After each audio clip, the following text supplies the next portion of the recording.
Thank you all for coming to the final panel of the day. This has been a long but rich and rewarding day. And of course, we do have another full day of panels and discussions tomorrow, which will make a full 2.5 days for this conference.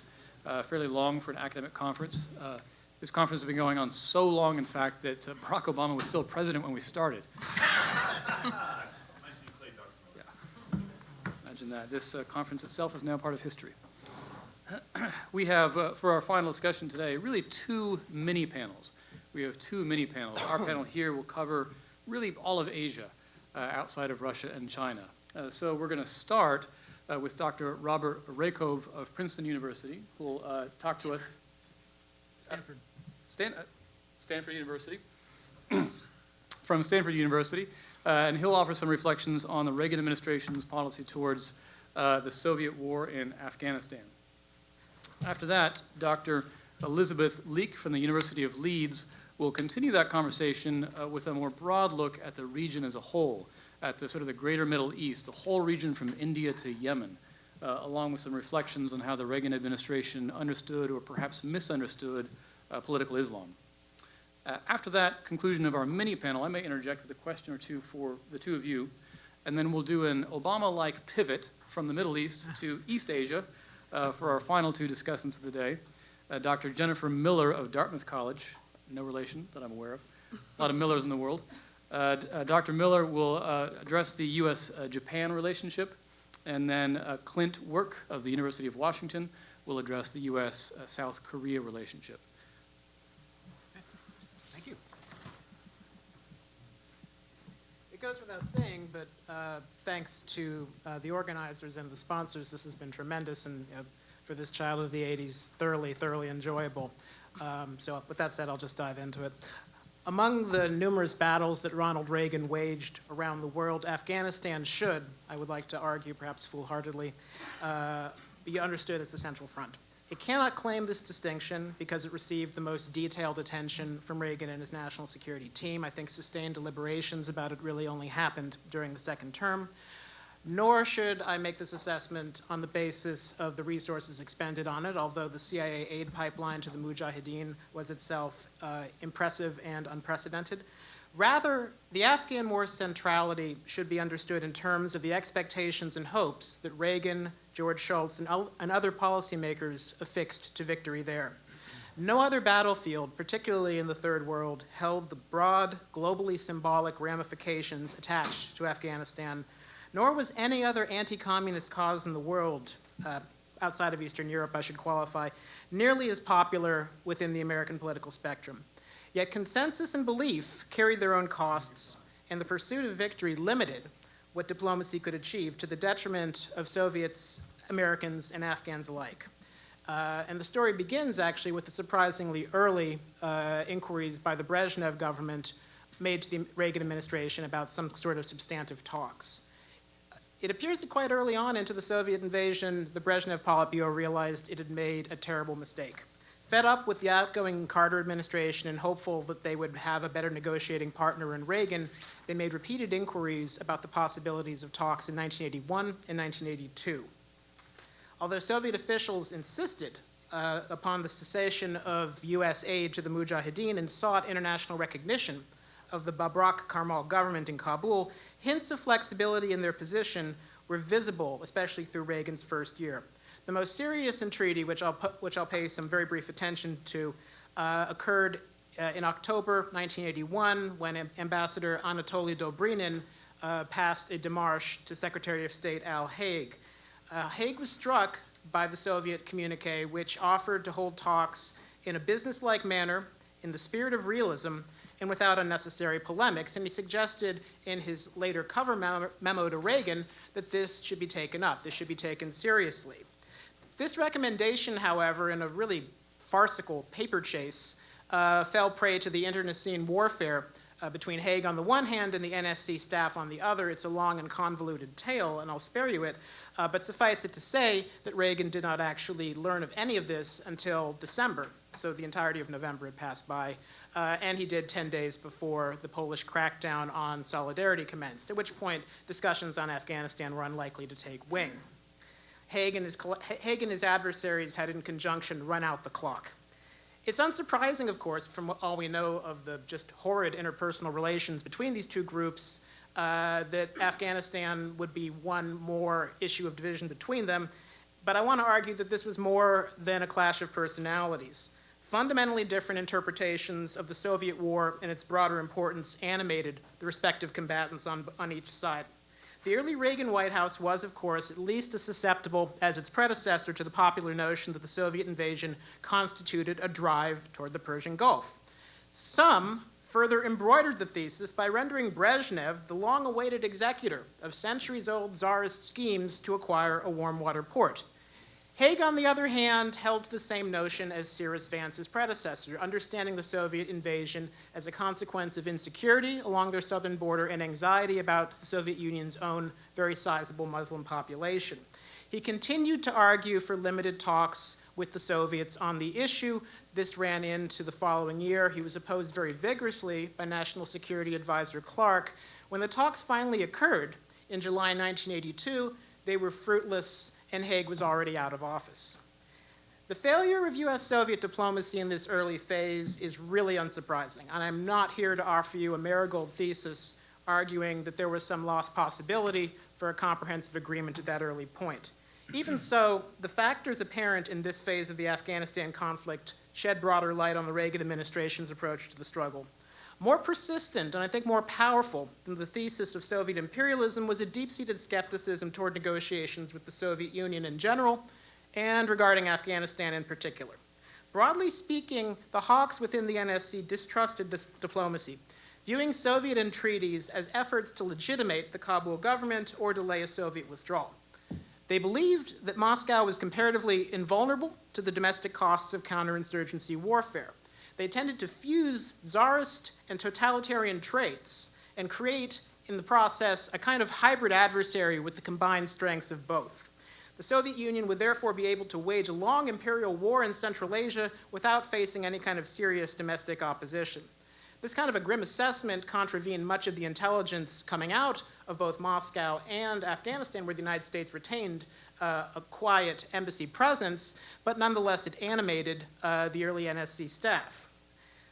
Moving forward, as Haig waned and then finally made his stormy exit, the NSC staff succeeded in making the reversal of what they perceived to be expanding Soviet influence in the Third World, something that prior presenters have spoken to, a core objective of the administration. I would say that this began with NSDD 32, which didn't mention Afghanistan by name, but did speak of containing and reversing the expansion of Soviet control and military presence throughout the world. This, in turn, was consolidated into place by the pivotal 75, which was drafted by Richard Pipes and signed by Reagan in January of 1983. This was a bit more specific, describing external resistance to Soviet imperialism as a core national objective, and the language specific to Afghanistan specified the need for keeping maximum pressure on the Soviets.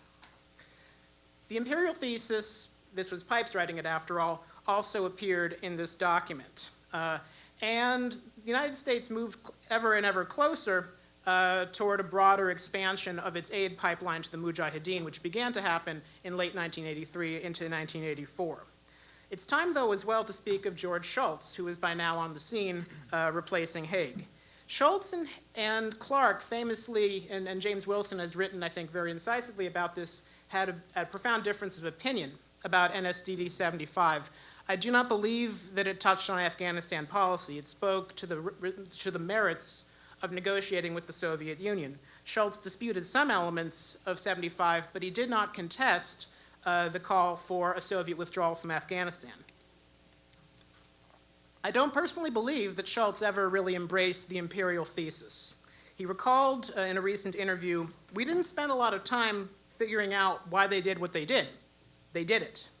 He explained the Soviet invasion in 1985 as a manifestation of the Brezhnev Doctrine, which he colloquially described as "what's mine is mine, and what's yours is up for grabs." His diplomatic project toward Moscow tended to envision compelling the Soviet Union toward responsible behavior on the world stage. And he continued, of course, to engage his Soviet counterparts on a number of issues, but Afghanistan, which had been the subject of a lot of fruitless exchanges in 81 and 82, receded from the agenda. I find no evidence of any significant talks happening after that July of '82 exchange for the remainder of the first term. The locus of activity moved to the UN, and in part it did so because the Reagan administration was beginning to expand the struggle against the Soviets on a number of other fronts. Perhaps I should progress to the next slide to illustrate that. Even as Reagan bickered, as the administration bickered about the prospects of dialogue with the Soviet Union, it moved ahead with a very energetic and ambitious campaign to condemn the invasion and seek an unconditional Soviet withdrawal.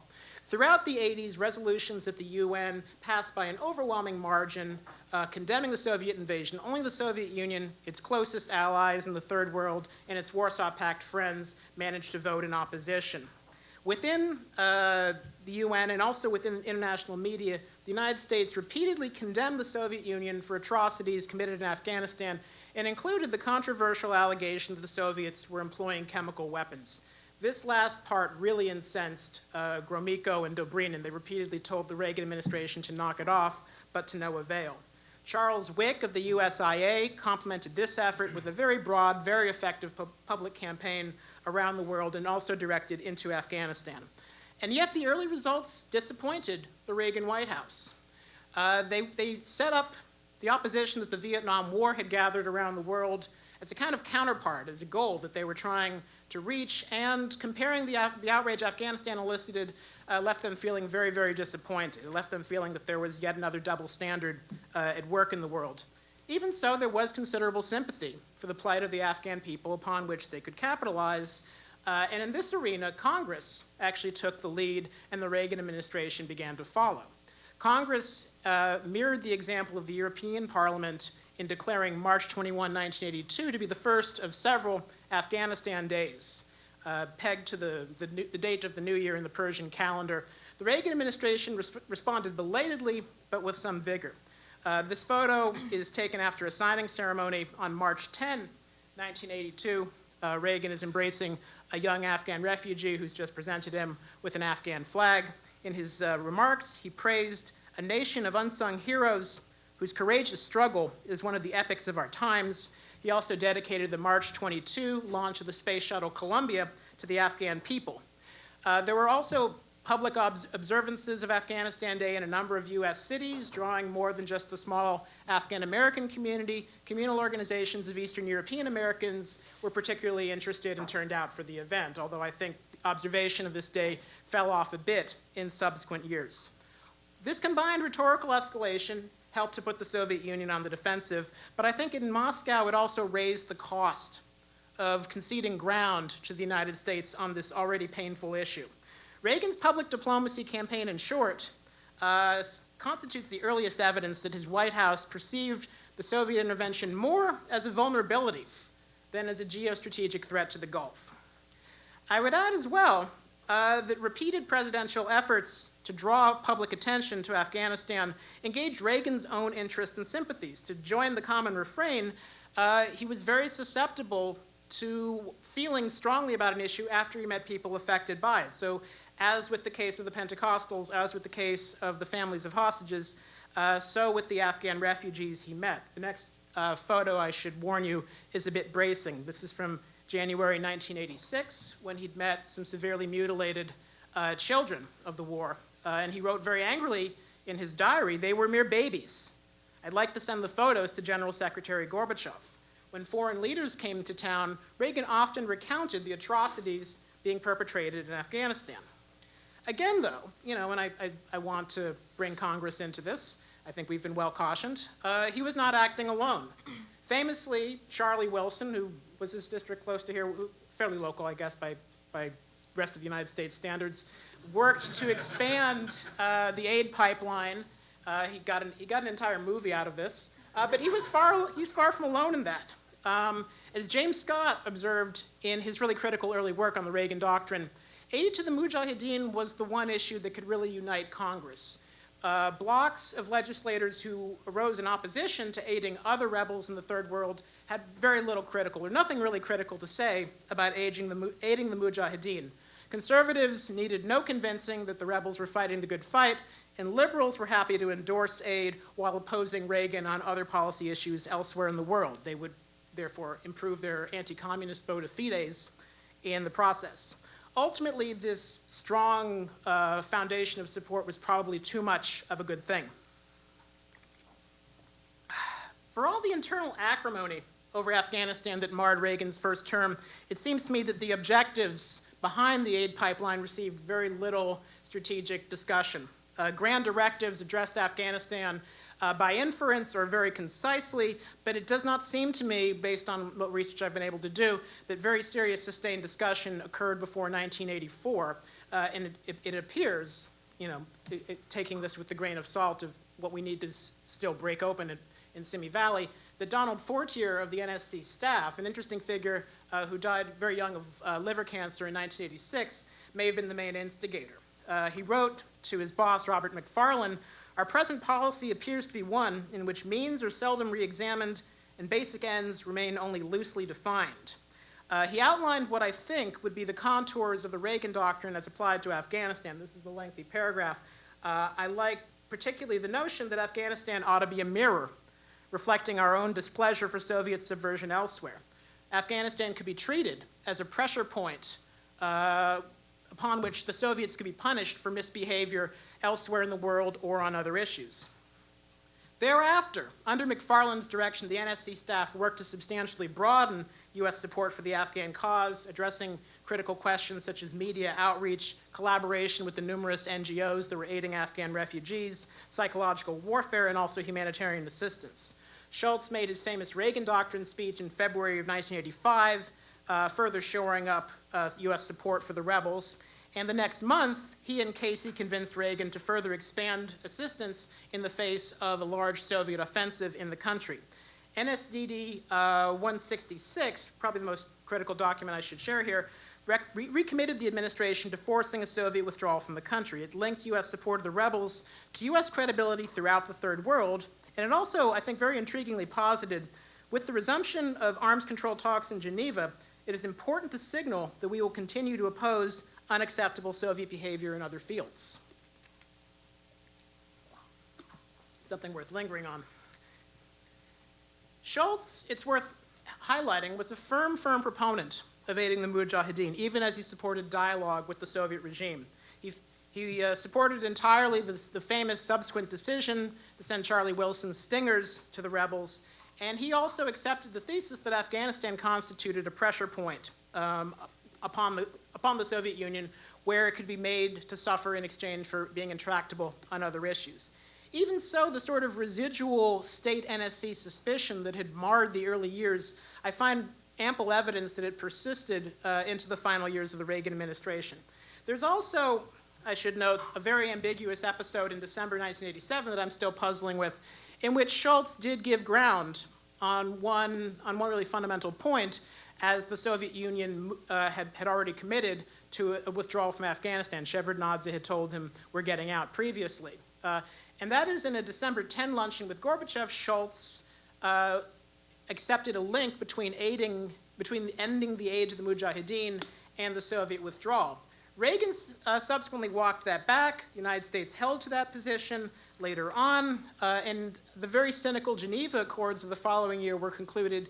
Neither side believed in them. Each side continued to aid their favorite Afghans. Why did this happen? Well, my explanation comes back to domestic politics. By 1988, congressional pressure had really limited, I think, the options available to Reagan and Schultz. Reagan's Afghanistan policy was by now under attack from both parties.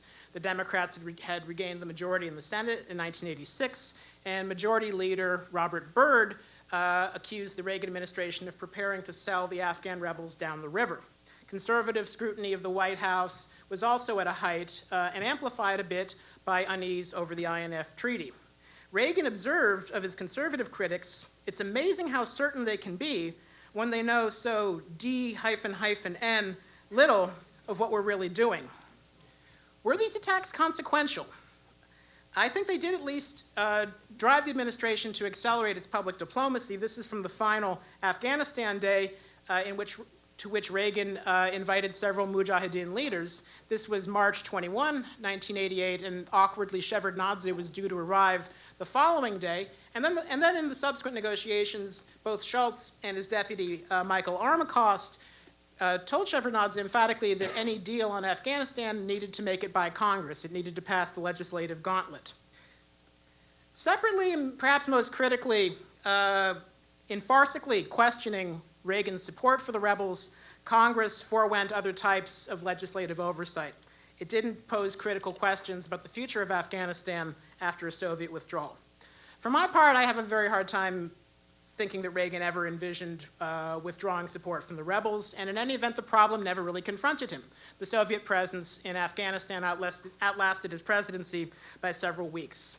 Evidence of the rebels' military shortcomings was not yet fully available, and then in the absence of Red Army presence in Afghanistan, U.S. interest in the country waned.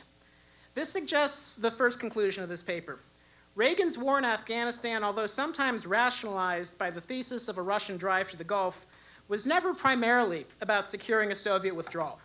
Had the Soviet intervention represented the threat to the world's oil supplies that the early Reagan team believed, the Reagan team should have then responded more seriously to early inquiries about a Soviet withdrawal and not cared as much about who the Soviets left behind in Kabul.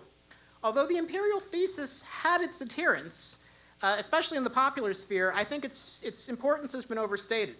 NSDD 166 did not postulate a Soviet drive to the Gulf, and it defined U.S. policy toward the conflict instrumentally, as a means to demonstrate to the Soviet Union the costs of unacceptable behavior in the world. Schultz and Reagan believed, furthermore, that a Soviet withdrawal from Afghanistan would be noticed elsewhere, particularly in Eastern Europe. Helpless in the face of the Polish crackdown, the Reagan administration chose instead to challenge the Brezhnev Doctrine in the mountains of Afghanistan.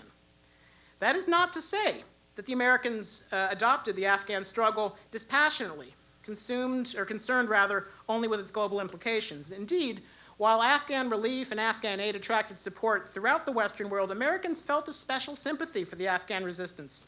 Perhaps this feeling came in part because of the lingering grievance of Vietnam, but more of it stemmed from Reagan's success in defining the Afghans in ways congruent to the American self-image as a courageous, pious, and self-reliant people. Fractious, disorganized, ruthless, and sometimes deeply hostile to the West, the Mujahideen nevertheless enjoyed a level of American esteem never remotely equaled by the Contras or by UNITA. Outrage over Soviet atrocities in Afghanistan affirmed the righteousness of their cause and their pursuit of outright victory. As a result, the domestic politics of the Afghan war took on a unique, if not bizarre, dynamic, with Congress striving to outdo the administration in supporting the rebels. Enthusiasm, though, was no substitute for prudence. Heartened by their achievements to date, the Reagan team and their immediate successors were, as the historian David Anderson writes in a different context, trapped by success. They banked on further victories. Interest in Afghanistan proved historically fleeting, meanwhile, and after the Reagan-era pursuit of victory came abandonment and indifference.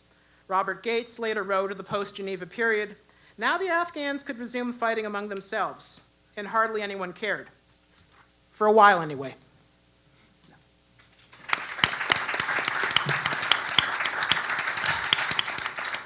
Thank you, Dr. Mariko. Great paper, worthy of Princeton and Stanford. We here at UT are well aware of Charlie Wilson. We host the Charlie Wilson Chair in Pakistan Studies, currently held by Paul Newberg. Yeah. So thank you. Dr. Leake. Great. Well, thank you so much, and thanks especially to the organizers for creating what's been a really interesting occasion. I want to preface this talk by saying that this is it's early days for what is possibly going to be a project I haven't really decided.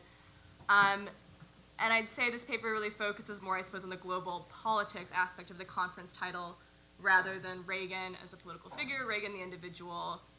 And to be honest, I'm not really going to be discussing at length individual members from the State Department or NSC, as has been kind of the case for some of the other papers. Instead, I'm more interested, I suppose, in the international situation that confronted Reagan, I suppose especially at the time that he came to the presidency. And I'm particularly interested in the importance of the idea and the place of Southwest Asia in Reagan's foreign policy.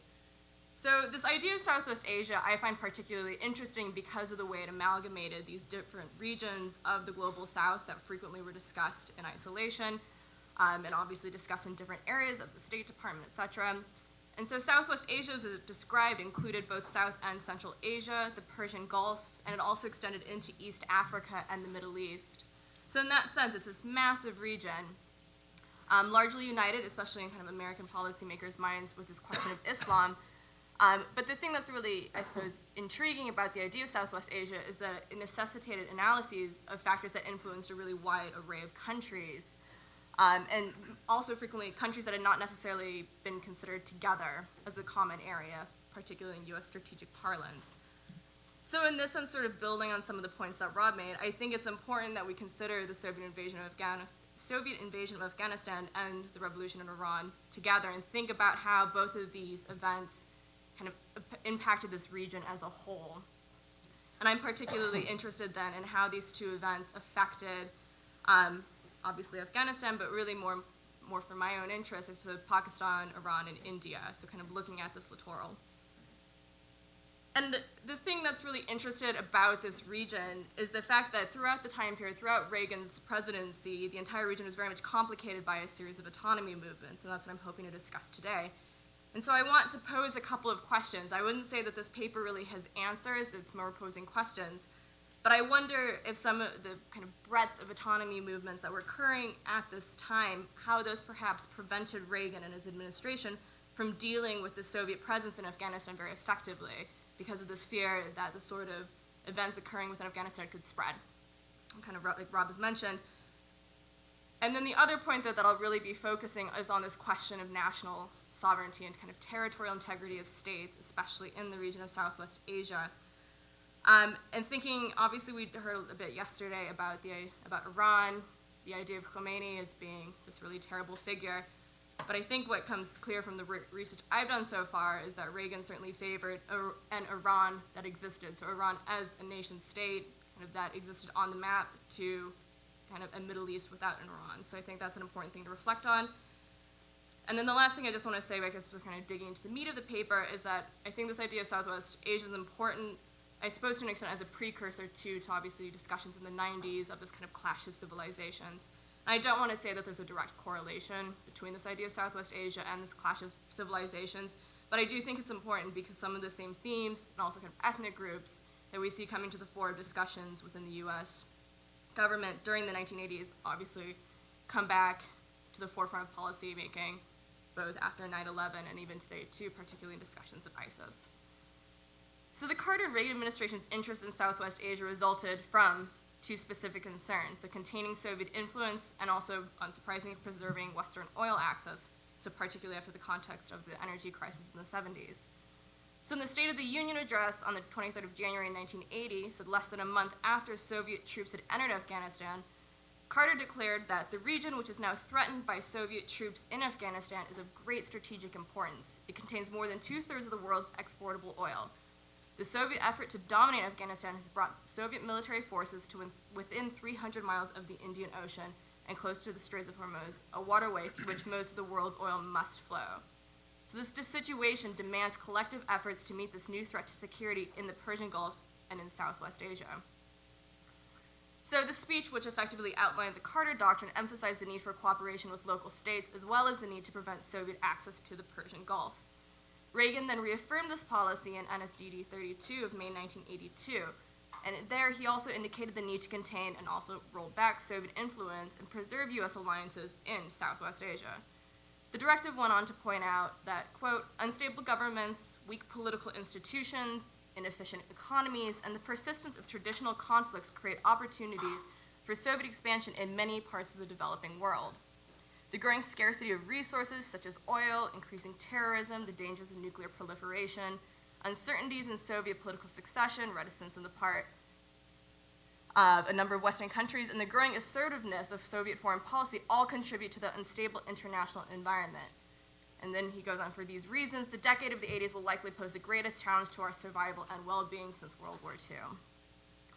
So this policy declaration led the Reagan administration to pursue the establishment of a central command in Southwest Asia, something that's been discussed in the literature, And this would have given U.S. troops a foothold in the region.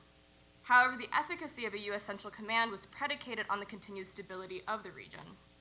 As such, one of the defining features of U.S. concerns regarding Southwest Asia was the issue of territorial integrity of the states comprising what had become a strategic reason. So for both Carter and Reagan, Southwest Asia incorporated a set of established post-colonial nation states that shared internationally recognized borders. So a key then to U.S. strategy was to maintain the same map of Southwest Asia in the 1980s that had existed in the 1970s. And this, of course, related specifically to the suspected aims of Soviet policymakers, as well as to local circumstances, which demonstrated the potential to disrupt regional and global interests.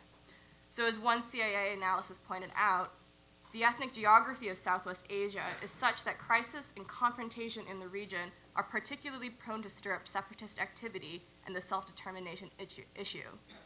The more that third world politics fractionate, the less inhibited some governments, in the Soviet Union, will become in supporting separatist activity in other countries. So obviously the Soviet invasion of Afghanistan had made apparent the potential for the Soviet Union to disrupt established political geographies of the region, and the revolution in Iran had done so to an extent as well. So in discussing both cases, both administrations, the Carter and Reagan, discussed the potential breakdown of state lines due to Soviet pressure.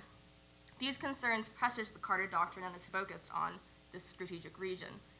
So one memorandum for Carter sent by the then director of the CIA predicted that Soviet leadership, if faced by resistance, was likely to encourage further autonomy movements, as well as longstanding border disputes between neighboring countries, particularly Pakistan, Afghanistan, and India. So another memo then circulated around the NSC in August 1980 consequently affirmed that states as a unit needed to be the key actors in preserving peace in Southwest Asia. Reagan then pursued this logic. So in NSDD 99 of July 1983, Reagan's administration affirmed the necessity of supporting the sovereignty of all countries in the region of both Near East and South Asia. So like I said, the Soviet intervention posed a direct threat to this established state system in the region, and US officials largely agreed that the Soviet presence in Afghanistan effectively meant the country no longer existed. As one memo to Bill Clark noted, from the Soviet point of view, the situation in Afghanistan has become irreversible, i.e., for all practical purposes, Afghanistan has been annexed to the Soviet Union.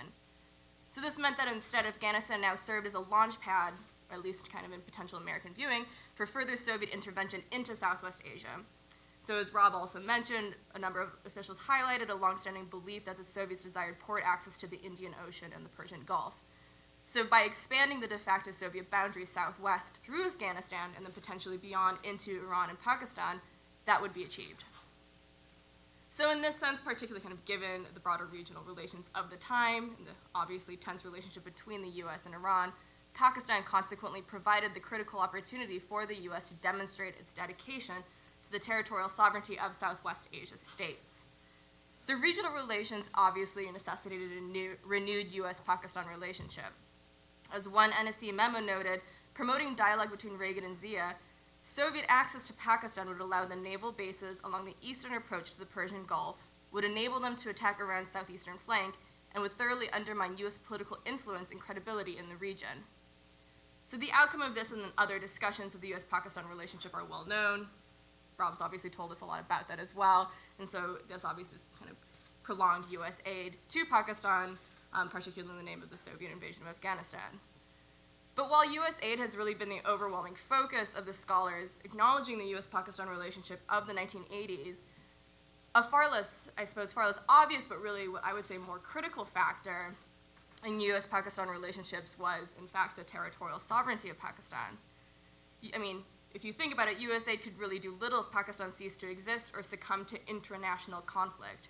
So time and again, this meant that discussions of Reagan's administration's regional strategy for Southwest Asia emphasized the stability and security of Pakistan. So the same NSC memo that exhorted the Reagan administration to pursue strong ties between the US and Pakistan warned, quote, "Because Pakistan is a geopolitical flank for a regional strategic concept, it must be firmly anchored. Our primary long-range objective then is a strong, stable Pakistan that is committed to and capable of resisting Soviet aggression or coercion. This can only be accomplished by improving Pakistan's capability to both defend its western border its western border against limited Soviet incursions. So another strategic directive then similarly asserted that Pakistani ties to the Persian Gulf requires territorial integrity and security. So these ideas of territorial integrity and sovereignty kind of appear time and again throughout these various policy discussions.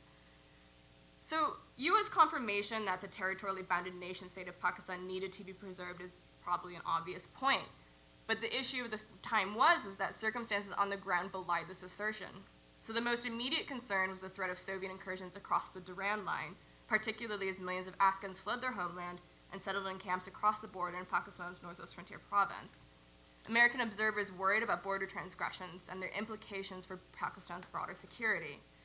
So in November 1982 Department of State briefing argued that the fundamental aim of U.S. policy toward Pakistan today is to help this frontline nation provide for its own security and independence in the face of the threat from 100,000 Soviet troops across the border in Afghanistan. So again, the idea of the border coming to the forefront. So in this sense then, the Durand Line was critical to U.S. policy in defining the extent of Soviet influence. The international boundary needed to serve not only to delineate between Pakistan and Afghanistan, but also as a barrier between the Soviet Union and Southwest Asia. But critically, the Durand Line was not alone in concerning U.S. officials about Pakistani security or Southwest Asian security at large. So ethno-nationalism proved a key source of instability across Southwest Asia, involving not only minorities in Pakistan, but also India and Iran, and also further afield. So throughout the 1970s, the Pakistani state had faced an insurgency in the province of Baluchistan, where local ethnic groups demanded increased autonomy. Much of the Baluch resistance had been brutally quashed by the Pakistani military by 1977, but the fact remained that support still remained for Baluch autonomy at the time, and it still does, so it's still a really massive issue if we think about Pakistan in the 21st century. Moreover, the big issue as well that the U.S. government highlighted was the fact that these Baluch tribes, this Baluch ethnic group, lived across not only western Pakistan, but also dwelled in Iran. And so there were fears then of Soviet support for a greater Baluchistan. One senior policy analyst consequently urged U.S. economic aid be used specifically in the Pakistani provinces bordering Afghanistan and Iran, not only to ameliorate the burden of the Afghan refugees, but equally because it could blunt the appeal of pro-Soviet Pashtun and Baluchi separatists by giving these ethnic minorities more of a stake in Pakistan's future. NSDD 99 explicitly mentioned the potential Soviet threat to Baluchistan and the need to discuss strategy with Pakistan with this kind of ethno-nationalist movement in mind.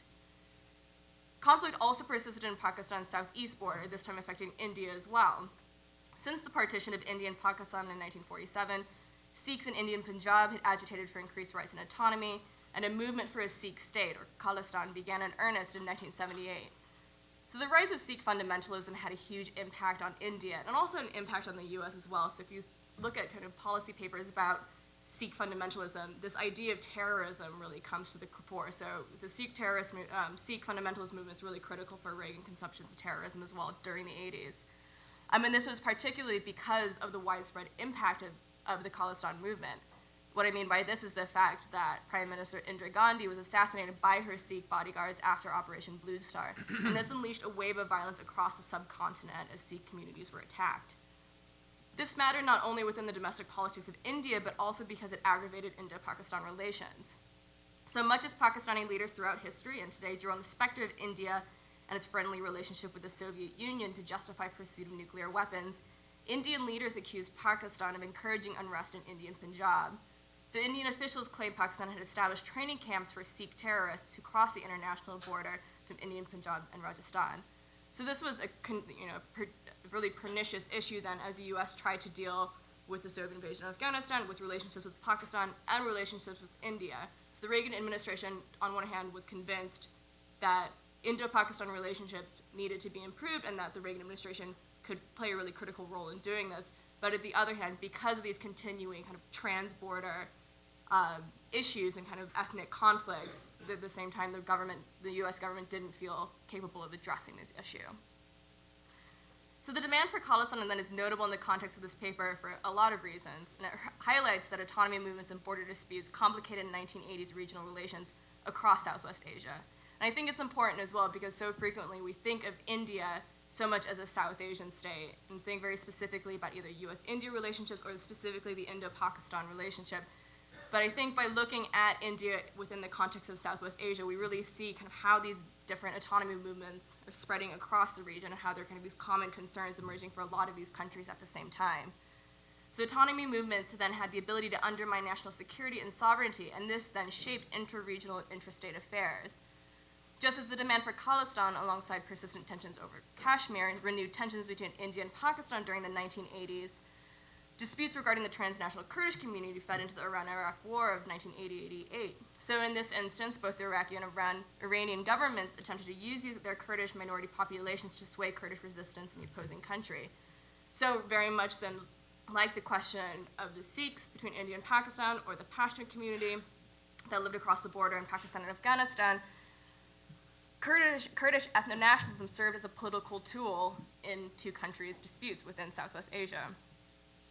So this meant that a number then of these trans-border ethno-nationalist movements persisted throughout the 1980s and really complicated then the political landscape facing the U.S. administration. And this was so in U.S. eyes then, these autonomy movements and frequently accompanying border disputes provided a dangerous opportunity for Soviet manipulation. And this is very obvious from the discussions going on in the late Carter administration and the early Reagan administration, but these ideas also persisted throughout the Reagan's administration. So the Soviet action in Afghanistan had blurred historically established and recognized boundaries and threatened to spread this chaos. And one specialist in Soviet affairs highlighted this train of thought in 1986, and pointing to the fact that there was a communist belief at the turn of the decade that the Soviets might themselves install a puppet regime in a fragmented Iran and induce the call for fraternal assistance, particularly supporting the creation of a People's Republic of Azerbaijan and a People's Republic of Kurdistan. And he noted, though, that while some of these fears had abated by the late 1980s, this specific analyst went on to predict that if the Soviet Union were to become involved in Southwest Asia, it would be through aiding these ethno-nationalist autonomy movements and trying to break up the map of Southwest Asia. So, and what I think this is really important then, particularly in the Iranian case then, because what it meant was that despite the rupture of U.S.-Iranian relations, and the belief, and the fact that even though there was the rupture in U.S.-Iranian relations in the late 1970s, the belief was maintained within the Reagan administration that kind of the utter diminishment of Iran as a country would undermine U.S. policies across Southwest Asia because it would create this power vacuum. So what is clear is that the same international boundaries that Iran, or Afghanistan, or Pakistan had in the 1970s needed to persist into the 1980s and beyond, for the fear of kind of creating further instability in the region. So just kind of lastly, I think one of the last factor that kind of plays into these issues is the question of Islam. I'm not going to talk about it at length, but I think one of the really interesting factors was that analysts within the Reagan administration really kind of promoted this question and this focus on ethno-nationalism over the question of religion. So for example, in CIA analyses of the time, various analysts talk about Islam as being a signifier of a backwards country, and kind of really having not a very insignificant role to play within the region, and instead there's this focus on ethno-nationalism. So it's obviously worth considering the fact that ultimately Reagan's government very much struggled to deal with these ethno-nationalist movements. Most of them still persist into the 21st century, so this is perhaps an opportunity to think about the difficulties that Reagan faced and also those that he was not able to solve in terms of global politics. I'll end there. Thank you.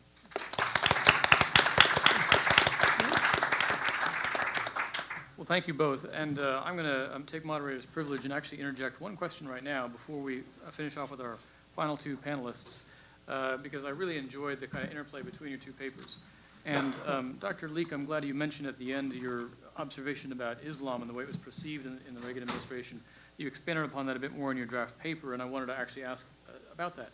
I think your suggestion was that officials in the Reagan administration and the intelligence community may have really missed sort of the rise of political Islam, perhaps underappreciated it, misunderstood it, and to them they were so focused on the Cold War that they really did miss that other dynamic.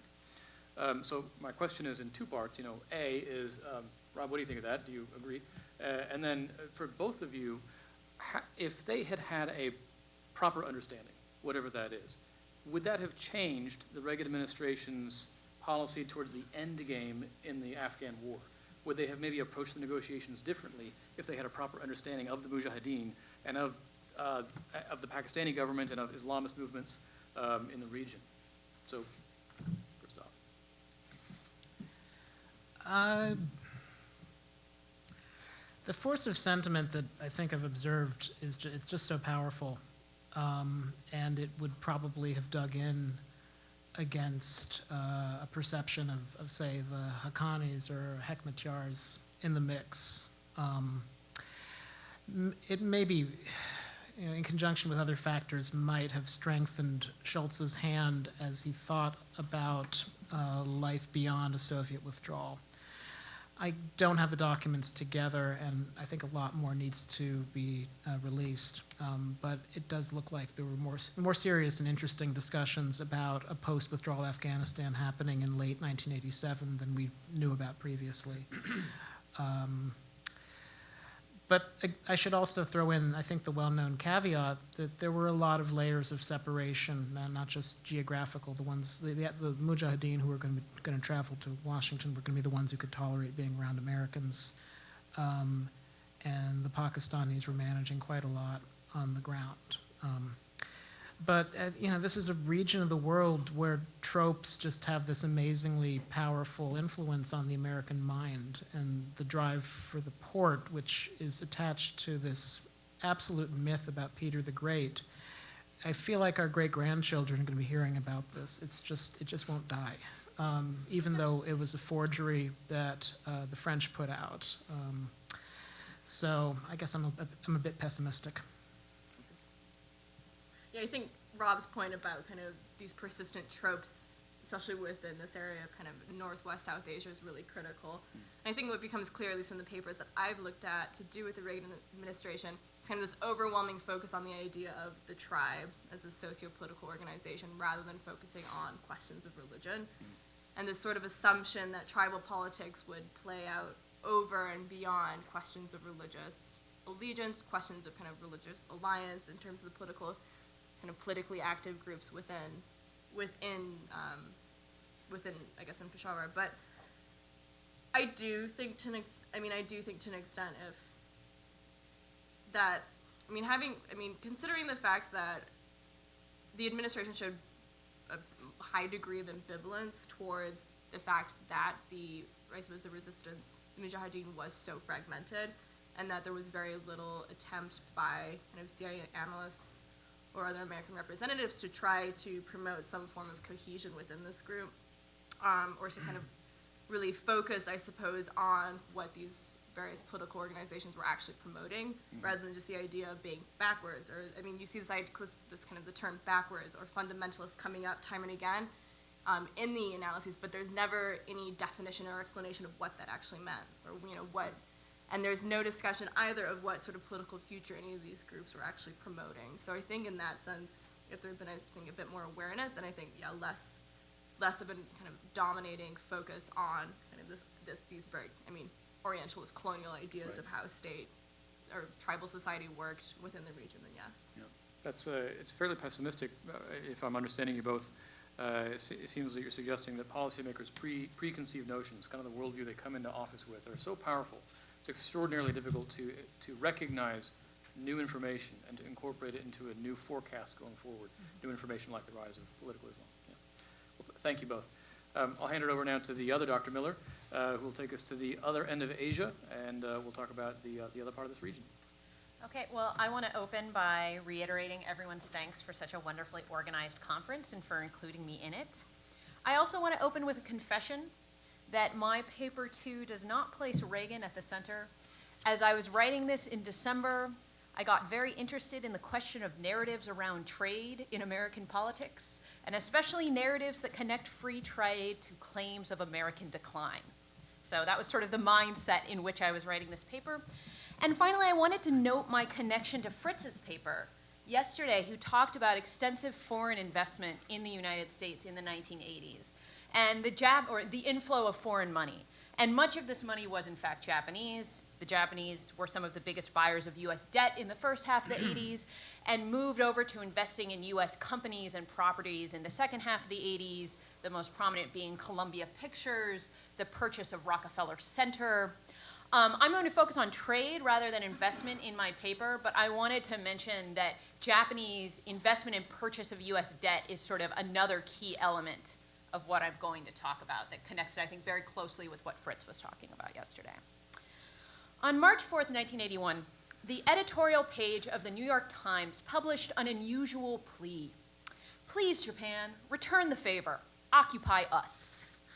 The author, John Curtis Perry, claimed that, quote, the United States needs renewal, a new beginning, in the words of President Reagan. Japanese leadership, supported by American hard work, could accomplish this noble purpose. Yet while Perry saw the possibility of American renewal in the Japanese model, other observers saw a far more nefarious outcome in Japan's recent success. By the dawn of the 1980s, Japan had become the second largest economy in the world. It seemed poised to overtake the United States by 1990. The Japanese threat, one might call it, was felt especially strongly in trade. Against a backdrop of American industrial decline, the trade deficit between the United States and Japan grew from 16 billion to 60 billion over the course of the decade. Japanese cars and electronics became common aspects of American consumer and material life. What do we think about when we think of consumer products of the 1980s, for example? We think about the Walkman, which was, of course, Japanese. Now, for many Americans, the specter of Japanese success hung heavily. It sparked deep fears about Japanese global economic dominance and profound concerns about the possibility of American decline. Why is this? Why did Japan play such a prominent role in Americans' political, economic, and public consciousness throughout this decade? As people pointed out yesterday, this was actually a decade of American economic growth. Fritz's whole paper argued that the United States had serious structural advantages in the global economy at this moment. Now, certainly hard economic realities, especially in the first part of the decade, are a key part of the story, as was political pressure, straightforward racism, powerful memories of World War II. But today I want to focus on another explanation, namely the fear that Japan had beaten the United States at its own game. American commentators, politicians, and lobbyists repeatedly claimed that Japan was undertaking a wholesale assault on the American economy, using protectionism to prevent American access to Japan, and government subsidies and corporate collusion to dominate the American market. Japan could do this, they claimed, because the United States had created the world in which Japan was thriving. While the United States, this argument went, doggedly maintained its commitment to the proper ethics of free trade, the Japanese utilized unsavory and illegal practices to subvert the free trade system.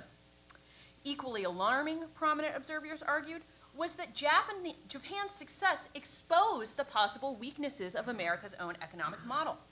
A wave of literature argued that Japan was winning precisely because it was the anti-America, because of active government planning and a group-centered and anti-individualistic mentality. In this argument, Japan's rise stemmed directly from the flaws and weaknesses embedded in America itself, offering a chilling portrait of America's own future. Now, at the dawn of the 1980s, no product was more symbolic of the Japanese threat than the automobile. By June of 1980, Japanese cars made up 25% of American auto sales, and that was a dramatic jump from 16% only a year earlier, while unemployment in the US auto industry had reached 300,000 people. Not surprisingly, many members of the auto industry blamed Japan for their fate. Lobbyists, company heads, union leaders appealed to Congress for legislation that would place tariffs on Japanese cars or import restraints. The Japanese government actually did voluntarily adopt import restraints. Most tragically, in June of 1982, a Chrysler plant supervisor and his stepson beat to death a 27-year-old Chinese American named Vincent Chin, allegedly shouting, "It's because of you we're out of work." Japan's success with cars epitomized the era's economic upheavals, and especially America's perceived decline. As Time magazine wrote in March of 1981, quote, "Detroit's problems have come to symbolize the ills of US business in general. The saga of American cars in the past 3 years resembles the story of too many industries in the past decade, as customers were snatched away by industrious Japanese competitors selling better products at lower prices. Indeed, to some, it seemed evident that Japan's success could only be the product of nefarious and sneaky policies that cheated the global trade regime. Congress, for example, repeatedly held hearings on Japanese trade practices, at least 6 or 7, in which the Japanese were described as sneaky, immature, pernicious, all accusations that echo strong themes of World War II propaganda, which often depicted the Japanese as sneaky and childlike. One congressman even likened the Japanese to leeches, which recalls World War II propaganda that depicted the Japanese as insects. Lice was an especially common one. But perhaps most fundamentally, I want to argue that Japan's success sparked such intense fears because it cast doubts on the United States' long-standing belief that free trade meant American dominance. Many began to wonder if Japan was succeeding by beating the US at its own game. For example, in a 1985 article in the New York Times Magazine, Pulitzer Prize winner Theodore H. White declared that Japan had risen to its dominant position in a world created by the United States. As White proclaimed, quote, "They have devised a system of government-industry partnership that is a paradigm for directing a modern industrial state for national purposes, and one designed for action in the new world of global commerce the United States blueprinted." White claimed that this would destroy America's global hegemony, both past and present. "Perhaps we did not win World War II," White lamented. "Perhaps the Japanese, unknown even to themselves, were the winners." This claim that Japan's success came not in spite, but because of American economic, trade, and political policy was not limited to White. Speaking to the Ways and Means Committee in 1983 at one of these congressional hearings about Japanese trade practices, Congressman Sam Gibbons made a similar argument. Gibbons had sent a staffer to check how American businesses were using the data provided by the Department of Commerce. Now, Gibbons' staffer saw few Americans in the Department of Commerce office or library. But, he claimed, that office was always full of Japanese. They were in there ferreting out the information that we were making public and apparently doing something with it. Now, the racial implications of Gibbons' language, ferreting, harkens back to World War II. But his claim that the Japanese were turning the American system against itself expressed a different fear, in particular one that I, as a scholar of the early Cold War, date back to the early Cold War. Now, in documents like NSC 68, which was written in late 1949 and early 1950, US policymakers expressed a profound fear that the totalitarian enemy would use the openness and free speech of democratic politics and civil society to undermine democracy from within, to turn it against itself. Updated for the 1980s, the US-Japanese conflict was not between democracy and communism, but between America's proclaimed commitment to free enterprise, a free market, and free trade, and Japan's alleged quest for global market dominance, reliance on government planning, industrial collusion, and widespread cooperation between business, bureaucracy, and the state. Now, in this decade, this notion was especially alarming because of Reagan's own robust commitment to free enterprise and the individual as the core of American freedom. Reagan came to office in 1981 on a promise that American power and prosperity would be achieved through deregulation, low taxes, and free trade. In his mind, free enterprise would not only energize the American economy, but it was the core of American individualism and the American character. As he declared in a 1982 speech, quote, "Only when individuals are free to worship, create, and build, only then do societies become dynamic, prosperous, progressive, and free." Japan's meteoric rise seemed to cast doubt on this ambitious agenda. Under American tutelage, Japan allegedly subverted and undermined the structures and values of the American economy and the free world. In particular, Commerce Secretary Malcolm Baldrige repeatedly sounded this theme. In a 1984 meeting, he mused that Japan, quote, "clearly intends to dominate by 1990 or 2000. Can we afford to be Adam Smith if they do not want to play?" After all, America's commitment to Smith's invisible hand of the market had done little to slow the Japanese intrusion. Now, in light of these growing fears, the US government adopted a more aggressive policy towards Japan in the middle of the decade, one that explicitly targeted Japanese industrial policy. And this compares to the first years of the Reagan administration, where they tend to emphasize access to the Japanese market and lowering trade barriers. Now they're explicitly targeting Japanese industrial policy. US officials identified a series of beachhead sectors, such as semiconductors, in which they were going to pressure the Japanese government to stop financially supporting key industries through tax subsidies, research support, and centralized planning. The Reagan administration also became more aggressive in conducting formal investigations into Japanese trade practices using Section 301 of the 1974 Trade Act that we heard referenced in the Brazil paper. For example, placing new duties on Japanese semiconductors in 1987. Semiconductors are a big theme from about 1984 to 1988. Yet despite the Reagan administration's increasingly aggressive approach, Japan's global economic triumph seemed to continue unabated. Indeed, for many observers, especially people in Congress and outside the Reagan administration, Japan's ascent seemed to forecast a permanent weakening of American capabilities and American resolve. No matter what American policymakers did, the trade deficit only continued to rise throughout the decade. For many outside observers, this raised a far more troubling prospect, that the very structures and values that Americans had lionized as central to their superior political, economic, and ideological system, free enterprise, low government regulation, American individualism, were in fact the source of America's weakness. In a flurry of books and articles, observers reflected positively on Japanese industrial policy, Japanese management, as the opposite of America's celebration of individual achievement and an unbridled market.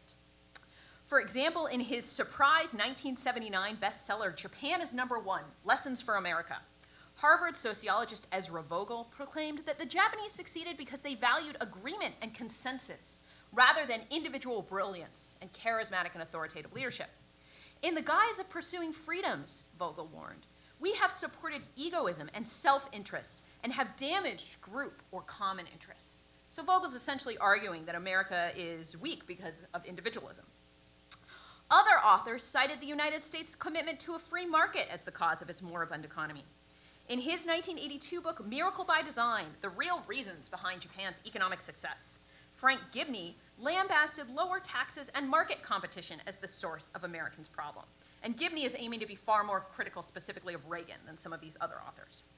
And Gibney claims that Reagan offered a vision in which, quote, prosperity will come if we just give entrepreneurial free enterprise its head. Planning is anathema. Gibney bemoaned that, quote, the true capitalist professes that Adam Smith's invisible hand will do the job. Unfortunately, judging from the current bad state of the American economy, Adam's hand seems to have a bad case of arthritis. Surprisingly enough, one of the most visible commentators in this vein was a former Reagan administration official, Clyde Prestowitz, who had worked in the Reagan administration's Commerce Department. He had, for example, gone on trips to Japan in the first half of the decade.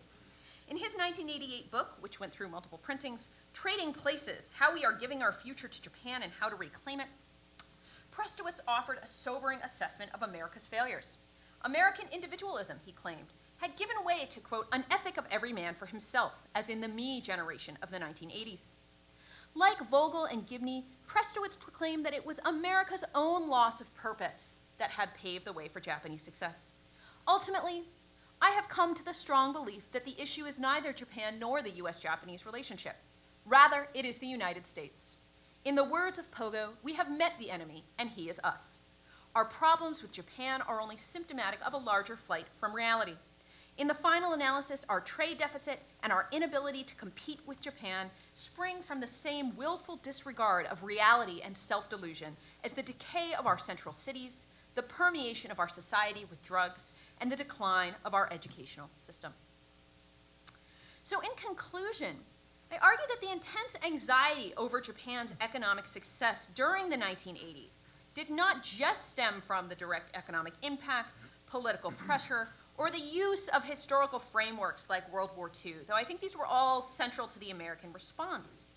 But equally important was what Japan's rise said about America itself, that America was being taken advantage of, that it had lost control over a global system it had created, that it had lost the resolve or the willingness or the ability to truly compete, that it had the wrong values, that the free market the individual, and even capitalism itself were on trial.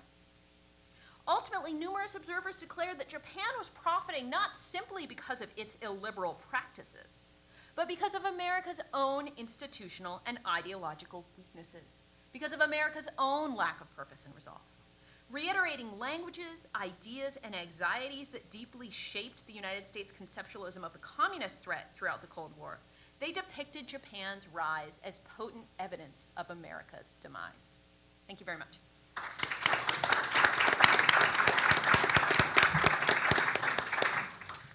Thank you, Dr. Miller.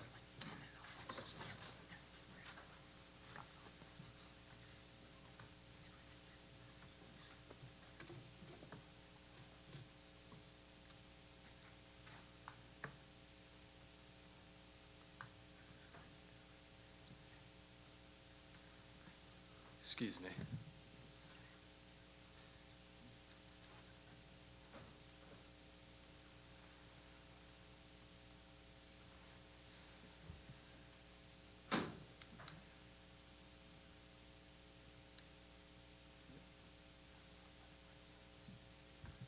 Okay. Hello, everyone. I want to echo my fellow panelists in thanking the conference organizers. It's been a very interesting, insightful, and I think necessary conference. I'm also, there's a trend building here. My paper is as much, if not more, about Carter as it is Reagan. However, Reagan's ascension to the White House is a crucial part of my narrative and story, particularly his early policy towards South Korea. My paper revisits the troop withdrawal plan that was begun under Jimmy Carter and eventually reversed and fully canceled by Reagan, in order to construct a more focused case study with which to examine basic patterns in the U.S.-South Korean relationship. The paper traces the process whereby the plan was devised, implemented, delayed, and then fully stopped. The process was marked by several key factors and outcomes, namely concern over instability within the Republic of Korea, or ROK, and elsewhere, the U.S. desire to maintain a preponderant position and credibility in the international system, and East Asia more specifically, restructuring of the U.S. ROK Alliance Command architecture, which increased South Korean responsibility, yet preserved ultimate American control. And lastly, U.S. legitimation of authoritarian resurgence in South Korea and the growth of intensified anti-Americanism within South Korea as a result. So in sum, although Carter started the process, it was Reagan who definitively reinforced these patterns, several of which have outlived the Cold War. I will start by going over some of these basic patterns, and then I will run through my case study, and I apologize up front, I'm going to bombard you with a lot of information. I have highlighted aspects of it that I think are worth focusing on. So I've identified several basic patterns in the U.S.-South Korean relationship, and on a tiered level of analysis breakdown. Before I get to the patterns, these patterns in the U.S.-South Korean relationship are rooted in the foundational years of the alliance. And I date these from 1945 to 1954. The period began with the landing of the 24th Corps, led by General John R. Hodge in September of 1945, and ended with the final codification of the U.S.-ROK Mutual Defense Treaty and its agreed minute in November 1954. These patterns developed and were solidified during this period and emerged from several consecutive and interconnected roles the U.S. played, namely as liberator, occupier, creator of South Korea, savior and ultimate protector of South Korea. The Korean War was, of course, the essential critical juncture, which not only reaffirmed earlier pre-war developments and policies, but also more fully institutionalized them as essential elements in the relationship. The first pattern on the international level is that the U.S. commitment to South Korea is almost entirely derivative of larger interests. The second pattern, more on the bilateral or peninsular level, is that the U.S. is the hierarchical guarantor of South Korea's external sovereignty, which includes asserting relative control over South Korean actions. The American desire to maintain, this includes the operational control of South Korea's military. The American desire to maintain influence over South Korean actions was grounded in several interconnected factors, which included U.S. reticence to take on a mainland Asian commitment, its inability to disaggregate that commitment from concrete regional imperatives, namely the security of Japan, as well as more intangible questions of U.S. credibility and prestige. And of course, lastly, US officials' difficulty in dealing with Lee Syngman and his attempts to disrupt events and draw the US into greater involvement before, during, and after the Korean War. Can everyone hear me? Well, okay. Excuse me. One last pattern is on the domestic level. And there's a distinct intersection between the US-South Korean alliance and domestic political contestation within South Korea. So moving to my case, excuse me, the case of the Carter withdrawals and the larger Carter-Reagan transition. So Carter's thinking behind his withdrawal plan was influenced by previous events, but more than anything was based on his desire to avoid another Vietnam, and also to base relationships with US allies not so much or as much on the anti-communist credentials of these allies, but also on their internal human rights record. He rapidly, upon entering office, began this policy. Several days after entering office, it was Presidential Memorandum number 13, I think it was January 26th, and the order essentially was not a question of whether or not troops should be withdrawn, but simply how to do it. Now, it was implemented rather quickly. By mid-1977, and in the US-South Korean joint communique of July 26th of the year, most of the major elements of the withdrawal plan were laid out, and I want to focus just on a few of those right now. You can see number 4, 5, and 6. Number 4, necessary to the withdrawal was the transfer of USFK, that's United States Forces Korea, equipment, material, and weaponry to the South Koreans as the US forces gradually withdrew. Number 5, there was also to be increased assistance to the ROK defense industry and increased foreign military sales credits to the Koreans. These are important points because this required congressional approval of funds. So it gave Congress crucial leverage over the future, the future development and execution of the plan. And then one last point, number 6, is there was to be an establishment of a more combined command structure. And this was important because, excuse me, it would replace the UN command, where the US held much more unilateral control over South Korean forces, with a much more equal and cooperative relationship. Now, it appears, and they're uploading my slides, the format has been put in complete disarray, so this is all new to me, excuse me. Hopefully you can still follow along. His plan was met with immediate, widespread, and multifaceted opposition from almost every actor in the US government and from US allies. In fact, Assistant Secretary Richard Holbrooke, Assistant Secretary of East Asian and Pacific Affairs, said at the time that it was very much a case of, rather than people fighting or a battle for the mind of the president, it was a battle against the mind of the president, and said it was full-on rebellion against this troop withdrawal plan. People, different actors, were opposed not only to how the plan was being implemented, but really to the larger implications of the plan itself. And these were a result of the plan challenging the very patterns, the basic patterns that I outlined above. On a larger level, on an international level, this was the Japan problem, which is to say the real and perceived effects of the withdrawal from South Korea on Japan's security and Japan's own future actions, and also the belief that by withdrawing troops, the US would be foregoing credibility and leadership in the region, but also the larger international system. Now, on the peninsular level, there were distinct fears about removing the so-called tripwire, whereas President Nixon's withdrawal of the 7th Infantry Division in 1971 had loosened the tripwire. Carter's plan involved not only removing all combat troops from South Korea, but moving south of Seoul all remaining US personnel. So this was a case where he was actually removing the tripwire. Related to this was concern over the US losing relative control over South Korean actions. This was stated by many people in public and private, and also in secret, formally classified State Department documents, which spoke explicitly to this. And on a domestic level, the explicit linkage of the withdrawal with human rights abuses within South Korea not only undermined external security, but also the internal legitimacy of the Park Chung-hee regime. Moving on. So in 1978, there were several important developments. The first was the plan, because of intense congressional opposition and also an ongoing Koreagate scandal within the US, met its first delay or alteration. Secondly, in November of the year, the Combined Forces Commander, CFC, was established. And this was important because it was a cooperative means for dealing with the withdrawal and increasing interoperability between US and South Korean forces, but also it increased South Koreans' own operational and command responsibilities, with the idea being that they would ultimately take on full control. A third very important development this year was the emergence of new intelligence on North Korean forces, showing them to be larger and more heavily armored than previously thought. This served to bolster already significant opposition in Congress and among regional allies, and would force the administration early in 1979 to begin a new internal review of the troop withdrawal policy. 1979 to 1980, this is a crucial period in the process. First, in 1979, there was the final delay of, of Carter's withdrawal plan.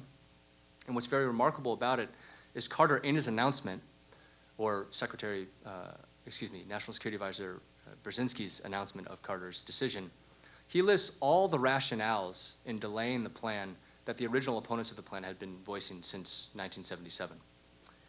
1979, as is well known, was a year of multiple crises, both global and local. As has been mentioned, there was the fall of the Shah, the Iranian Revolution, the hostage crisis in global energy markets, and at the end of the year in December, the Soviet invasion of Afghanistan. These events were all very important because not only did they take up a significant amount of diplomatic attention, but they influenced how US officials would then view events in South Korea, which were themselves increasingly unstable.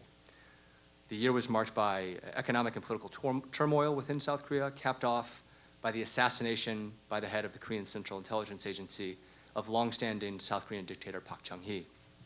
In the wake of Park's assassination and these larger instabilities, US officials were explicitly concerned about quote-unquote chaos. And in a cable from Holbrooke to Ambassador Glestein, he explicitly stated nobody wants another Iran, which is to say the loss of a key regional ally and control over events. Soon thereafter, there was an internal coup led by Chun Doo-hwan on December 12th of 1979, which the US was displeased with and expressed their disapproval over the breaking of the unity of command in the CFC, but at the same time, both publicly and privately said that they would not attempt to roll back or challenge the move. In 1980, as is well known, in the spring, there were large protests, the injunction of full martial law, and a brutal and tragic crackdown in the city of Gwangju from May 18th to May 26th. At this time, again, in both public and private, and there are numerous documents that bear this out, the US stressed the need for stability and order above all else, including political liberalization. This also included giving the South Koreans approval to remove their armed forces, several units from the 20th South Korean Division from the Combined Forces Command, to use them in the final crackdown on Gwangju, though the US did not have command over the Special Forces troops, who were the most brutal actors in Gwangju. Now, in the post-Gwangju period, Carter remained very cool towards Chun Doo-hwan, but maintained basic economic and military relations with South Korea because of the concern over larger instabilities.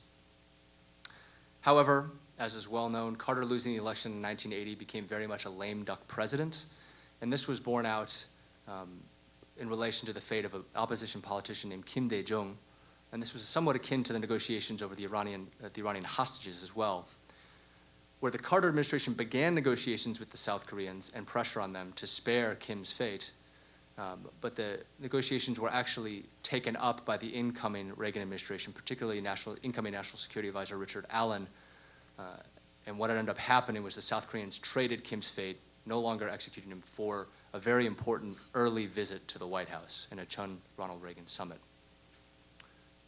In fact, Chun Doo-hwan was the first foreign emissary to visit the White House, and it was announced 3 days after Reagan's inauguration that he would do so. Now, excuse me as I organize my... Reagan is a study in stark contrast with Carter.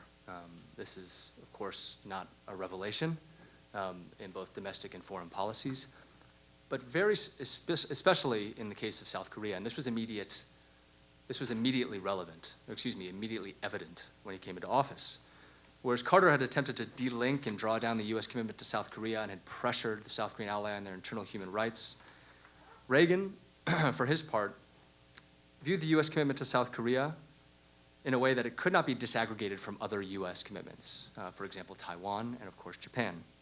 He also viewed Carter's pressure on allies and their human rights as counterproductive at best and dangerous at worst. The incoming team in the Reagan administration was keenly aware of this difference And in examining the briefing books and internal memos preceding the Chun-Reagan summit, it's very clear that they had this in mind. And you can see above the quote from a memo, Richard Allen to the president, wrote that in broader terms, your meeting with Chun sends a powerful message to all of Asia, whereas President Carter's message, to Asia was his intention to reduce troop strength in Korea. Your first signal to the region is that you are cognizant of the vital interests of the free world. You can read the rest. This was borne out in the Chun-Reagan summit on February 2nd of 1981, where Reagan not only strongly reaffirmed basic patterns, but even strengthened them.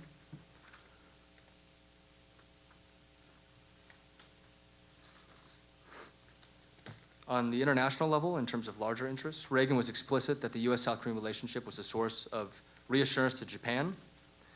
And in a context of intensified anti-Soviet policy of the early Reagan administration, the peninsula was again, and US deployments on the peninsula were seen as a key strategic node in a larger context. Also within this context, the South Korean and the South Korean military itself was viewed as a strategic asset. It's important to note that it was Chun Doo-hwan himself who used this language, to which Alexander Haig readily agreed in their internal meetings. On the peninsular level, in terms of the hierarchical guarantor of ROK's external sovereignty, first and foremost, Carter explicitly canceled any further troop withdrawals, and in fact increased the size of US forces in South Korea to 43,000, which was roughly 3,000 more than when Carter had entered office. President Chun Doo-hwan, or not yet President Chun Doo-hwan, considered this a gift.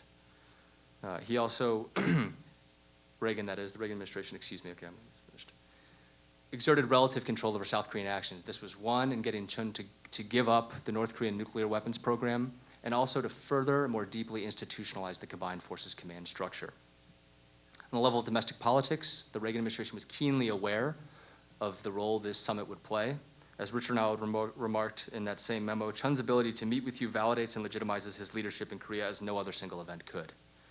And Reagan himself, in his meeting with Chun, remarked that he would agree to keep criticisms of South Korea, unlike his predecessor, President Carter, in private, and also stressed that the focus should be more on human rights abuses behind the so-called bamboo and iron curtains, not on American allies.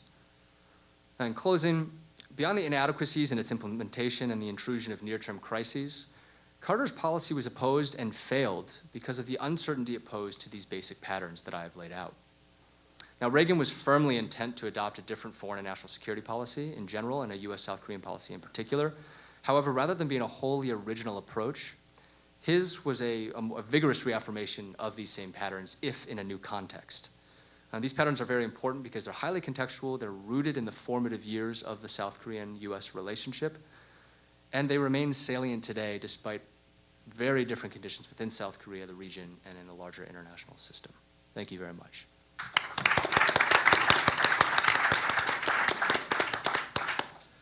Thank you, Mr. Work. Thank you, Dr. Miller. Dr. Miller, listening to your paper about American anxieties about Japan, I was just relieved that we no longer have to worry about the rising power of an East Asian giant. I wasn't thinking about that at all when I was writing the paper. But I would like to ask about China. It seemed like a looming absence in both of your discussions. So pardon the very broad question, but I'd like to ask both of you, what about China? Is there anything that you can offer us about the relationship between the United States and China at that time? Of course, the rapprochement between the two was very new. How did that bilateral relationship affect the U.S.-Japan relationship, the U.S.-South Korea relationship?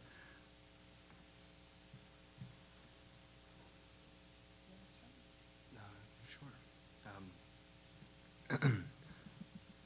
But I addressed it somewhat in the paper, but it's an important question. At the time, I mentioned Carter's thinking being influenced by earlier developments, and of course, the most explicit of those were the Nixon Doctrine, his own removal of some troops from South Korea, but also U.S. Sino rapprochement.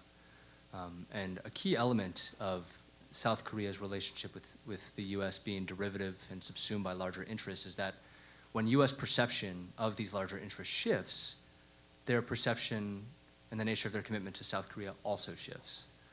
And this was laid out in the 70s, which is a very tumultuous period with these withdrawals. And the South Koreans themselves responded with a great deal of concern to these shifts. This is still relevant today, of course, even more relevant today. I don't know if you'd like me to speak to that directly, but I could pass it off to Dr. Miller. Surprisingly enough, in at least the trade discussions, the documents that I was reading for this about trade, China comes up very little, which is surprising in and of itself, and shows that at least in what I've read, Reagan administration policymakers are thinking about Japan, really focused on Japan as the major sort of economic concern in this region. They see Japan as a big market that America is being denied access to, first because of trade barriers, and then this slowly shifts over to more a focus on industrial policy and also sort of internal economic practices in Japan, the way industries are supplied and things like that, that it's very hard for the U.S. to break into. But they mention China very little. Another, a place where sort of regional dynamics come into this more fully is, one, the fear that if Japan is allowed to continue to sort of subvert the proper practices of free trade, other countries will see that as a model. So that comes up, that if they don't stamp this out, other countries will look to Japan and figure out how they too can sort of use these illiberal practices to rise in what is ostensibly a liberal world order. And that's an interesting inverse to the earlier time period of the Cold War, when the U.S. really celebrated Japan as a model of the possibilities of democracy in non-white nations. So now Japan has become this more negative model.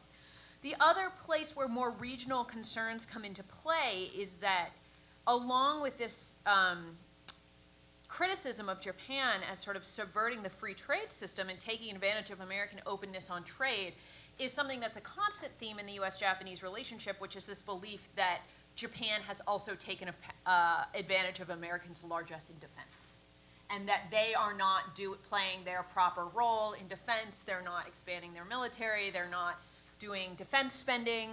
The Reagan administration talks about how they want to pull back from some of their commitments and give Japan a much larger commitment for defense responsibilities in certain areas of East Asia.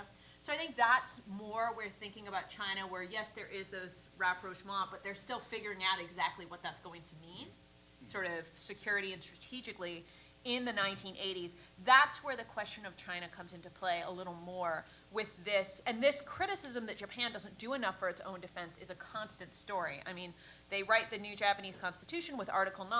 The American occupation officials write that in 1946. It's promulgated in 1947. Article 9 says that Japan will never have a military. By 1950, and the start of the Korean War, the U.S. is rebuilding the Japanese military and constantly pressuring the Japanese to do more in its own defense. So on the one hand, that's a long narrative that is actually deeply related to China in terms of the impact of the Chinese Communist Revolution and the Korean War. But I think China continues to play a role in that in the 80s, with this idea that the Japanese aren't just freeloaders on trade, but they're also these freeloaders on defense, and we need to do something about that. Great, thank you. We have about 15 or 20 minutes for questions and answers from the audience. We have a microphone, and please state your name and your affiliation. So we'll start back there with Charlie. So much. Charlie Lederman, Harrington Faculty Fellow here at the Clements Centre. Thank you for a fantastic panel. It was really excellent. I wanted to ask a question to Jennifer, which I thought your paper was really terrific.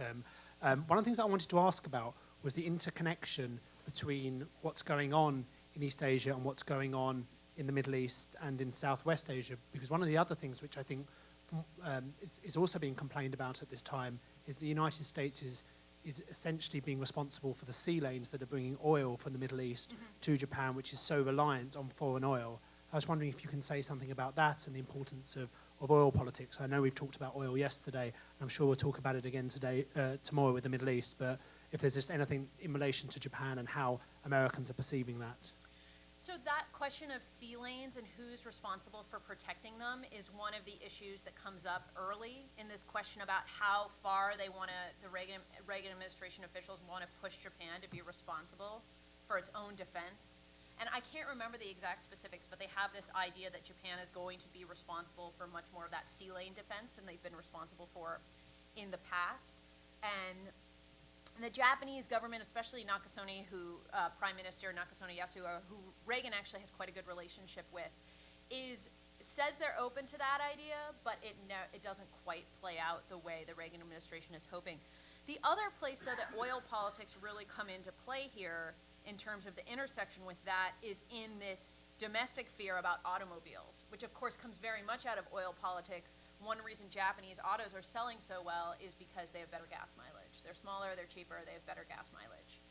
And so they're not, the Reagan administration, at least in what I read, and I should emphasize that this is my first foray into this topic, so my reading was not exhaustive, but isn't necessarily drawing those connections as directly, but they, in terms of the specific question about trade with Japan, but they are very much seeing the manifestations of that in this question of automobiles, which is so prominent in the first half of the decade as like the primary example of the problem, this Japanese threat, to the point where you often see when Reagan is giving speeches, and I read a lot of Reagan's speeches for this paper, when he's giving speeches, especially about the automobile industry in the first half of the decade, he often references Japan as evidence that he is sort of standing up to Japan to show that he cares about American workers and he's seeking to solve these problems in the auto industry.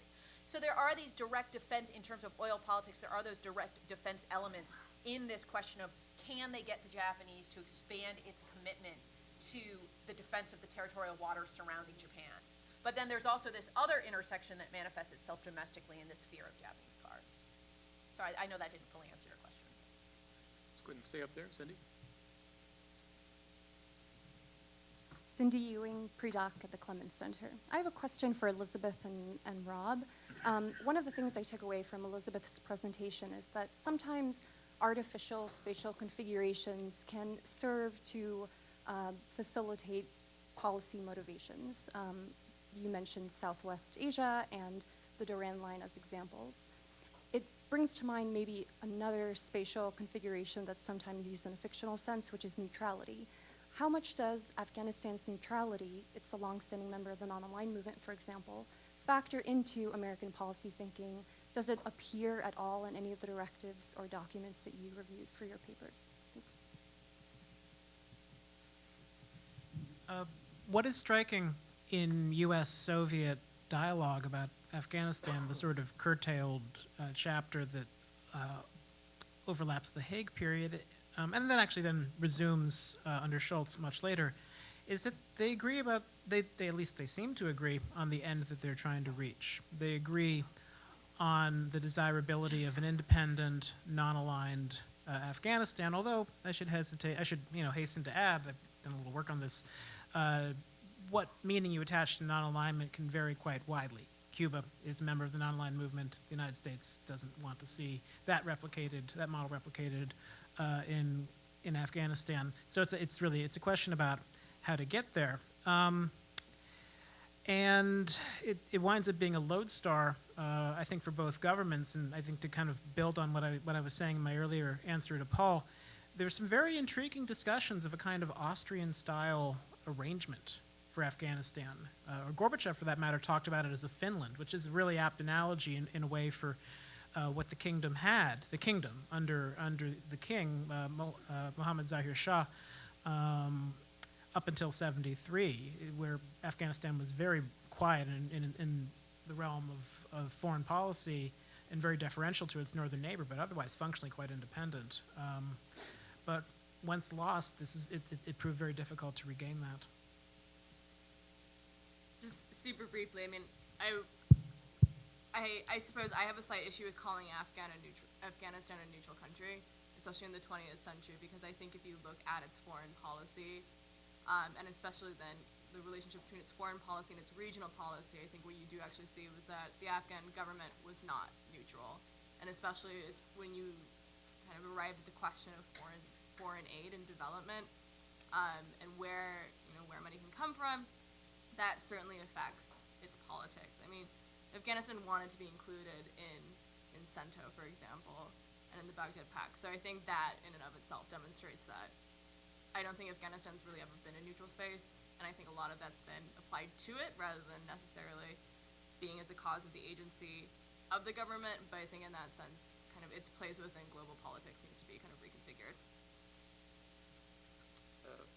Behind you, Pat, and then you. Brian Gibson. I'm at Johns Hopkins and University of Washington. This is towards Elisabeth. Of course, you mentioned the Kurds, which are very close and dear to my own research. And I thought it was very interesting when you were talking about a Soviet strategy to try and break up Iran when they did this in 1946 with the Mahabad Republic and the Azerbaijan Republic. So from that perspective, there was already a precedent set by the Soviets to actually try and achieve this. And so the American strategy of trying to keep everything together and to not interfere with kind of autonomy or independence movements, which the Kurds in Iraq, of course, were in the 1960s when they fought against the Iraqi government, well, in the 70s. Now, what I'm very interested in your topic. I actually really want to read your paper, which I did not get a chance to do yet, but it might be worthwhile to kind of draw that out as kind of a starting point if you do decide to make this into a bigger project. Thanks. Any response? No. Okay. I was like, that sounds great. Professor Sparrow. Yeah, Bat Sparrow, Department of Government, University of Texas. I guess a comment for Jennifer to follow up on Paul's question, and then a question for Elisabeth and Rob. The comment is, I actually think, I don't know very much about the Reagan administration's relations with China in the 80s. We know that the Vice President Bush was going over, I think, at least a couple of times. Kissinger and his firm had a lot of contacts. He was traveling. So there are other sort of high contact, and I think given what we know much more from the first Bush administration, but we don't know so much, at least I don't from my casual reading, and I think that'd be kind of useful. I'm not sure, maybe now Ferguson will have more when his second volume comes out of Kissinger. I mean, a lot of that stuff is proprietary probably, but he's a guy who obviously straddles, like Bush a little bit himself, straddles both the political and economic realms. But I certainly would be interested in hearing out more of that, because there certainly are contacts. The question for Elisabeth and Rob is, I guess skip up a little bit, is that in the Reagan administration, especially later on, Brezhnev wants, and then I guess Gorbachev are thinking, well, how do we get out of this? And how do we save face? How do we actually still, leave and prevent this from, anyway, they're looking for sort of ways to get out. And there's some talk, and I just don't know enough about this, and I know there's negotiations with the UN as an intermediary in different solutions. Can you say a little bit more about that? I mean, following up your comment about Finland or other arrangements, is how viable was that, or is this kind of a side sop to those who want some kind of answer, or placating the Soviets? Historically, I think the UN actually deserves a fair amount of credit, and Diego Cordovez, who passed away in the last few years, was really the sort of irrepressible architect of, nevertheless, a very flawed set of treaties.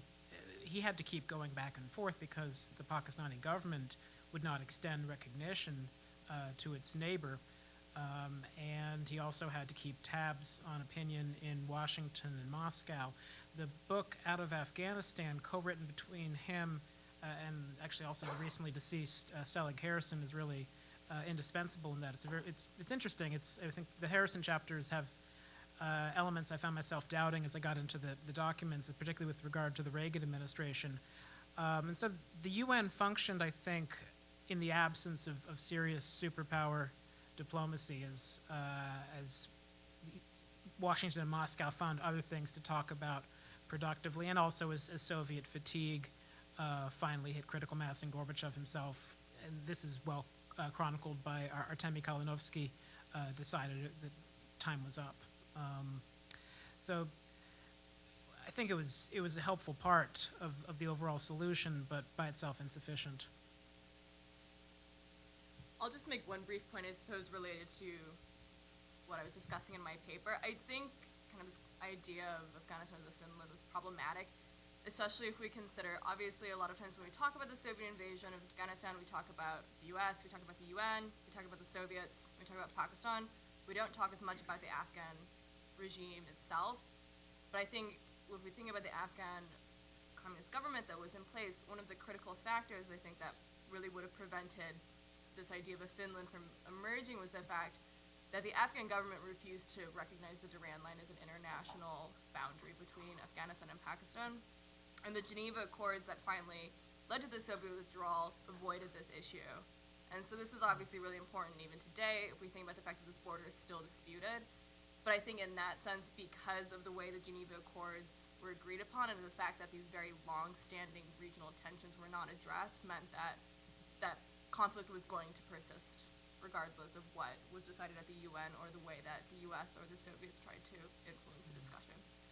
I think that there is at least secondhand evidence that the Soviets and their Kabul client were trying to offer this as a carrot to Pakistan in the middle of the decade, that finally you can have this nettlesome border dispute resolved if you only behave nicely.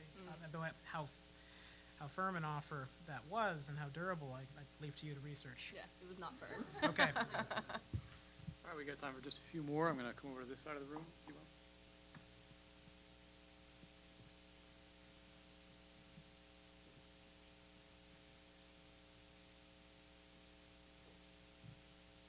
Fritz Bartel, Cornell. Jennifer, thanks for your great paper, and to the panel in general, really, really interesting stuff.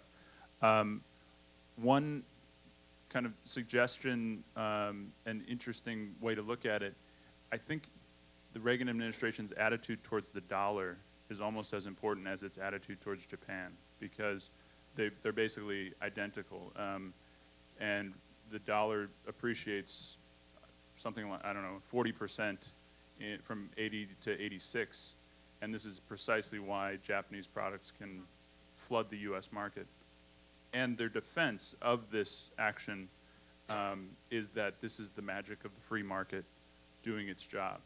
This is precisely what free enterprise and international movement of goods and globalization is all about, and it should be reflected in the currency. So just including a few thoughts on the dollar could be really interesting. The second point, a voice that you, I think, certainly as of today could look to include is President Donald J. Trump. Because I think the first political stance that he took, and in many ways the origins of his worldview in precisely the terms that you laid it out, not just as a trade balance, but as the deterioration of the American way. It goes back to precisely what you're. Yeah. I mean, Japan has of course been replaced by China and Mexico, but I think he was taking out ads in the New York Times in the '80s about these types of issues, and Make America Great Again is a response. It's the politics that's responding to these developments. Yeah, I should say that's certainly what I was thinking about when I was writing this paper. One thing I was curious about as I was writing this after the election was, where does this idea that other countries are taking advantage of the United States come from? And this was kind of one of my first forays into exploring that. And yeah, Trump was a major figure in that. And I think what's also important to think about is that Trump, in using this as part of his public persona in the 80s, was only one of many. It was a really common trope of advertising, especially car advertising in the 1980s, that the Japanese were taking over. The most famous one, I didn't have time to work this in my paper, so no, I'll say it now. I'm taking advantage of your question, your mention to say it now, was a car advertisement for Pontiac that was for New York Pontiac dealers in 1989 that warned Americans that they should buy American cars, because if they keep buying Japanese cars, they'll soon be visiting the big Christmas tree at Hirohito Center, which is a reference to the Japanese purchase of Rockefeller Center. So I think it's also important that we realize that, one, this is a big origin story for, I think, Trump's attitudes about trade, and I think you're right that it's worth exploring that. But two, that these are really common statements in the 1980s, to hear this sort of excoriation of Japan as a country that is seeking to dominate and undermine the United States, and that the narratives Trump tapped into with this idea that other countries are taking advantage of us and your leaders don't have the guts to stop it, have a real precursor, I think, in this moment, in this decade. Great, thank you. I realize we have several other questions out there. However, I am keen of the time. I'd like to end this punctually because we have a whole nother day of this conference. So I want to remind and invite you to come back here at 9 o'clock in the morning for a whole another day and continuing this discussion of Ronald Reagan and the transformation of global politics in the 1980s. And for our panelists and participants, just like last night, we'd love for you to join us at dinner. The shuttle will be out front, as it was last night, to pick you all up in about 20 minutes. So with that, please join